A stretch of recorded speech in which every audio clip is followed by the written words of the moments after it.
అందరికీ నమస్కారం అండి. అందరూ ఎలా ఉన్నారు? మనం అందరం బాగుండాలని కోరుకుంటూ మన లైఫ్ స్టైల్స్కి స్వాగతం చెప్తాం. ఈరోజు మన కథ అచ్చిరాని వ్యాయామం. అనగనగా ఒక రాజు. ఆ రాజుకి 2 కొడుకులు. పెద్దవాడు అజేయుడు, చిన్నవాడు విధేయుడు. 14 ఏళ్ల వయసుకు వచ్చేసరికి ఇద్దరు కూడా సకల విద్యలు నేర్చుకున్నారు. ఆ ఇద్దరిలో ఎవరికి రాజ్యం అప్పచెప్పాలా అన్నది రాజుకి సమస్యగా ఉంది. బాగా ఆలోచించి ఆయన ఇలా అనుకున్నాడు. రాజు ప్రజలకు దేవుడితో సమానం. రాజు చిత్రపటాలు, శిల్పాలు రాజ్యంలో ఎన్నో చోట్ల ఉంటాయి.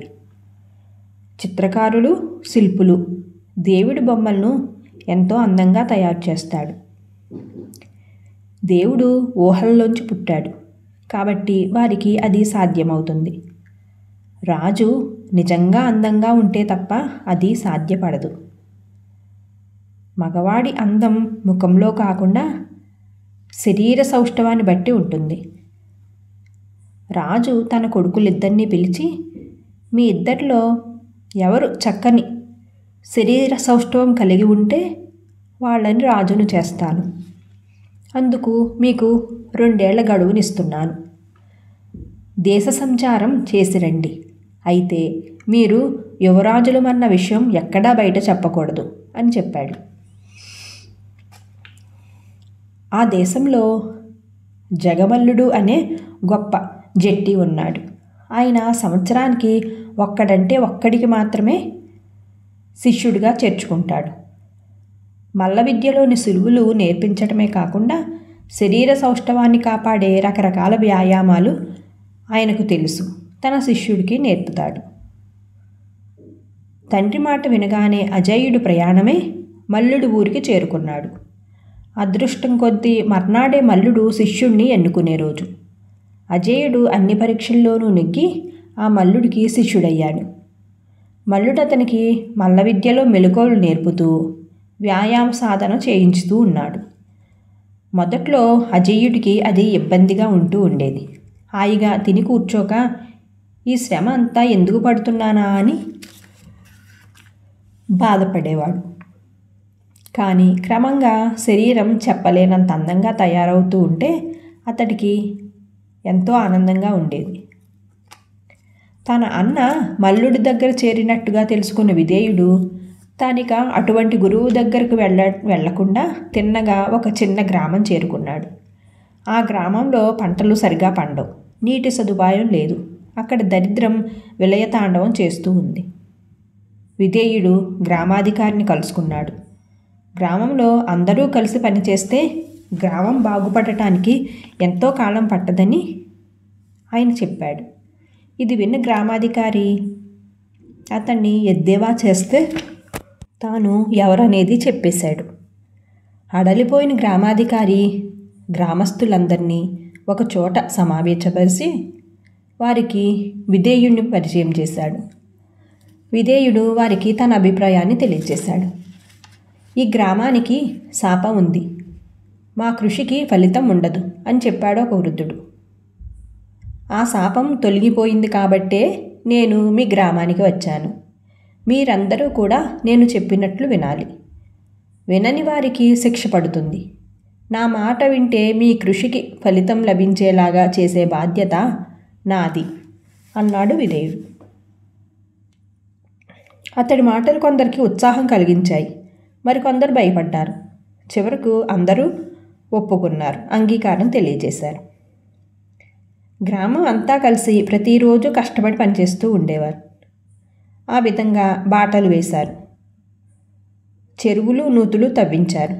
చెట్ల మొక్కలు నాటారు. మొదటి సంవత్సరం పంటలు ఒక మాదిరిగా పండాయి. అయితే చెరువులు నిండాయి. మొక్కలు పెద్ద పెద్ద చెట్లయ్యాయి. గ్రామస్తులను సోమరితనం పూర్తిగా వదిలిపెట్టింది. ఆ కారణంగా మరొక ఏడాది గ్రామం సుభిక్షంగా ఉంది. విధేయుడు గ్రామస్తులకు వీడ్కోలు చెప్పి తన తండ్రి దగ్గరకు తిరిగి వెళ్ళాడు.